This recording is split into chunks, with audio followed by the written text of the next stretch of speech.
जिंदगी एक सफर। Hello everyone, welcome back. আজকে অনেক সকাল সকাল উঠে গেছি। সত্যি বলতে কি, চাকরি পাবার আগে এটা আমার একটা রুটিন ছিল।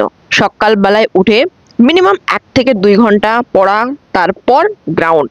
বাট এখন সত্যি কথা সেটা আর হয়ে ওঠে না। এখন আমি ভেবে নিয়েছি আগামীতে যে এক্সামগুলো দেব সবগুলোর মেন্স ডেসক্রিপটিভ, প্রিলি অবশ্যই অবজেক্টিভ, যেমন এসআই বা মিসলেনিয়াস। এই বুকসটা আমি অনেক আগে নিয়েছিলাম, বাট পড়তাম না ঠিকঠাক, একবার একটু একটু করে পড়েছিলাম।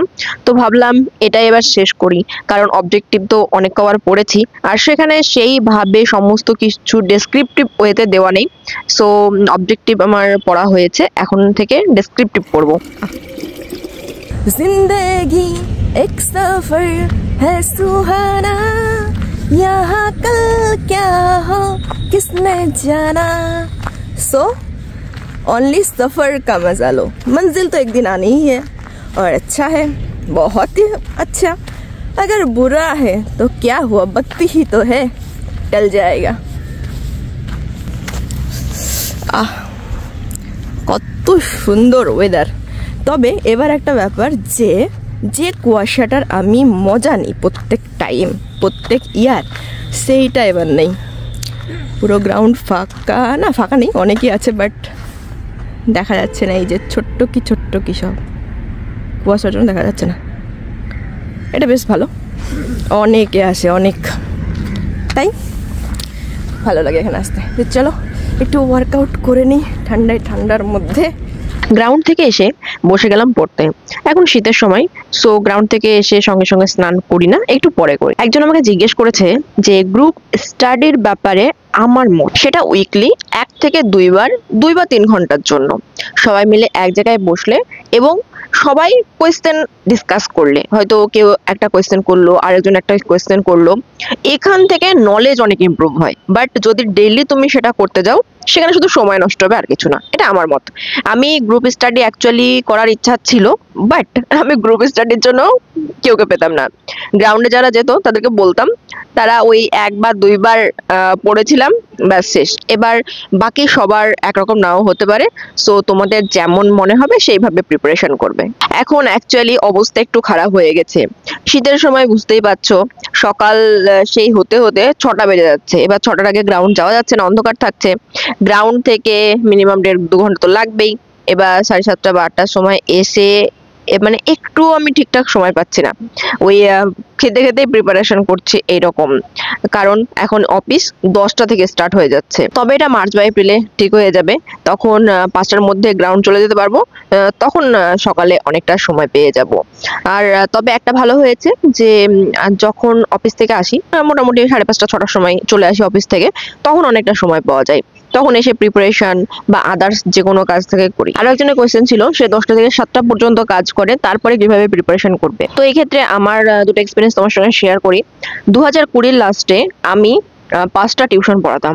ডেইলি আমার গড়ে 3 থেকে 4টে টিউশন পড়ানো থাকতো। 3 থেকে 4 মিনস 8 ঘন্টা, আর তার সঙ্গে যাওয়া আসা এদিক ওদিক আরো 2-3 ঘন্টা। তো 11 থেকে 12 ঘন্টা আমার ওই দিকে চলে যেত। যখন নোটিফিকেশন আসলো আমি বহরমপুর শিফট হয়ে যাই। ওখানে শুধুমাত্র আমি 2টো টিউশনে করাতাম, জাস্ট আমার বেসিক নিড মিনস ওখানে থাকা এবং খাওয়া দাওয়ার পিছনে যেটা খরচা হতো, শুধু সেইটুকু। তারপর আমি প্রিলি এক্সাম দিলাম এবং আগের ইয়ারের কাট অফ সবকিছু দেখলাম। তারপর আমার নিজের প্রতি কনফিডেন্স হয়ে গেল যে হ্যাঁ, আমি এটা ক্লিয়ার করে ফেলবো। তারপর আমি বাড়িতে শিফট হয়ে যাই এবং বাড়িতে যাওয়ার ফলে আমার অবশ্যই পড়াশোনা ইমপ্রুভ হয়েছে এবং হেলথের যে একটা ব্যাপার ছিল, ওয়েট গেইন করা, সেটা আমার অনেক ভালো হয়েছে। তবে এখন যদি বলি, আমার 10টা থেকে 6টা ডিউটি, সেম তোমার মতনই। কিন্তু একটা কি, আগের মতন মানে সেই রকম সময় সিরিয়াসলি পাওয়া যায় না। এবার তোমার একটা ব্যাপার দেখো, যদি তোমার তেমন খুবই প্রবলেম হয়, তবে আমি বলবো যে এরকম কোন একটা জায়গায় থাকো যেখানে 2 বা 3টে টিউশনই ম্যাক্সিমাম, সেটা পড়িয়ে যেন তোমার বেসিক নিড মানে পড়াশোনা এবং থাকা খাওয়ার খরচা চলে যায়, এবং তারপর তুমি নিজের প্রিপারেশন করতে থাকো। দেখবে হয়তো একটু কষ্ট হবে, হয়তো একটু বেশি মেহনত করতে হবে, কিছুদিন সময় যাবে, বাট যখন একটা চাকরি পেয়ে যাবে সব প্রবলেম সলভ হয়ে যাবে। আমি এখন পড়ছি জীবন মুখোপাধ্যায়ের হিস্ট্রি, কিন্তু এখানে একটা ব্যাপার কি, আমি দু একবার এটা পড়েছি, বাট জানি না কি হয়, হয়তো কনসেন্ট্রেশনের অভাব বা কিছু। আমি পুরোটা যে একদম আয়ত্ত করতে পারবো সেটা এখনো হয়নি। তবে যারা ডাব্লিউবিপির জন্য প্রিপারেশন করছো তারা অবশ্যই এসআই কে টার্গেট করে প্রিপারেশন করো, তাহলে কি বলতো কনস্টেবলটা এমনি হয়ে যাবে। ওবিসি কেসের জন্য যে ব্যাপারটা হচ্ছে সত্যি খুব বাজে একটা ব্যাপার। এইরকমই একটা ফেস আমরাও ফেস করেছিলাম। আমাদের আগের যে ব্যাচটা ছিল 2019-এর, তাদের ঠিকঠাক হয়েছিল না জয়নিং, মানে জয়েন করার পর আবার তারা ফেরত চলে এসেছিল এমন। এবার তাদের জয়েনিং করানোর জন্য আমাদের জিনিসটা অনেক ডিলে হলো।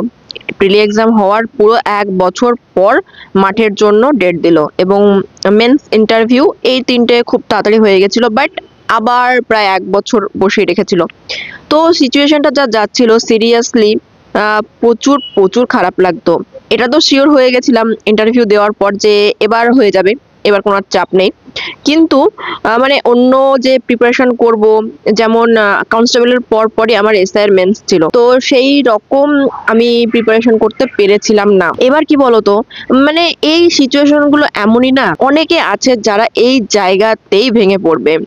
হয়তো কেউ প্রিলি দিয়ে বসে আছো, এখনো রেজাল্ট আসছে না, বা প্রিলির জন্য প্রিপারেশন করছো, হয়তো মাথায় আসবে কি করব, বাড়ির চাপ, এই চাপ, এবার অন্য একটা কাজ করি, অন্য একটা কাজের সঙ্গে যুক্ত হয়ে যাই, বাড়িতে একটু হেল্প করতে পারবো। তবে একটা জিনিস, ওই 10-15 হাজার টাকার জব করে পুরো দিন এত কষ্ট করার পর তুমি বাড়িতে সেরকম হেল্প করতে পারবে না। বাট এই কষ্টটা যদি তুমি করতে থাকো, হয়তো 1-2 বছর খুব কষ্ট যাবে, বাড়িতেও হয়তো তোমাকে একটা সময় আসবে যে সাপোর্ট করবে না। বাট একবার যে সিচুয়েশনটা যদি তুমি মেনে নিতে পারো, তুমি যদি প্রিপারেশন না ছাড়ো যে এবার জাস্ট একটা ভ্যাকান্সি আসুক, এবার চাকরিটা আমার হবেই হবে, জাস্ট এই জায়গায় নিজেকে নিয়ে আসতে হবে। আর তার মাঝে যতই কষ্ট আসুক, কখনোই ডিমোটিভেট হয়ে জিনিসটাকে শেষ করবে না। সকালের মতন ব্রেকফাস্ট এবং পড়া দুটোই শেষ। এখন বাজে 9:18। এবার আমাকে রেডি হতে হবে, স্নান করতে হবে, কারণ 10টার মধ্যে অফিস ঢুকতে হবে। সকালবেলায় উঠে এত টায়ার্ড ফিল হয় কি বলবো। সব থেকে কষ্ট হয় দুপুরবেলায় খাওয়ার পর চেয়ারে বসতে, এত ঘুম পাই, সিরিয়াসলি খুব কষ্ট হয়। রেডি হয়ে গেলাম, এবার যাব অফিস। এই সাইকেলটা নিয়েছি কারণ এখান থেকে অফিসের ডিস্টেন্স প্রায় 1 থেকে 1.5 কিলোমিটার। এবার প্রতিদিন টাকা দিয়ে যাওয়া খুব অসুবিধা হচ্ছে, সেই জন্য এটা নিয়ে নিলাম। এবার অফিস থেকে আবার সেই 6টা বাজবে আসতে, তারপরে আবার দেখা হচ্ছে তোমাদের সাথে। অফিস থেকে এসে বসে গেলাম পড়তে। আগে কি হতো, অফিস থেকে আসার পর এত টায়ার্ড ফিল হতো, আমি শুয়েই থাকতাম। অবশ্য তখন অফিসের টাইমটা অনেকটা বেশি ছিল, প্রায় 7টা-8টা বাজিয়ে দিত অফিস থেকে ছাড়তে। এবার এসেই শুয়ে পড়তাম, সেই এদিক ওদিক ঘুরে ঘুরে খাওয়া দাওয়া করে এসে ব্যাস সঙ্গে সঙ্গে ঘুম, আর কোনো কিছু করতে পারতাম না। বাট এখন আস্তে আস্তে সেই জিনিসটা শরীর অ্যাডজাস্ট করে নিয়েছে, এখন আর পড়তে তেমন কোনো কষ্ট হয় না। ডিনার, চুল বাঁধা সমস্ত কমপ্লিট, 9:30 বাজে। আর আধা ঘন্টা মতন পড়বো, ব্যাস 10টার মধ্যে ঘুমিয়ে পড়তে হবে, নইলে সকালে আবার উঠতে পারবো না। চলো, সবাই ভালো থেকো, সুস্থ থেকো এবং ভালো মতন প্রিপারেশন করতে থাকো। আজকের মতো এখানেই শেষ করলাম।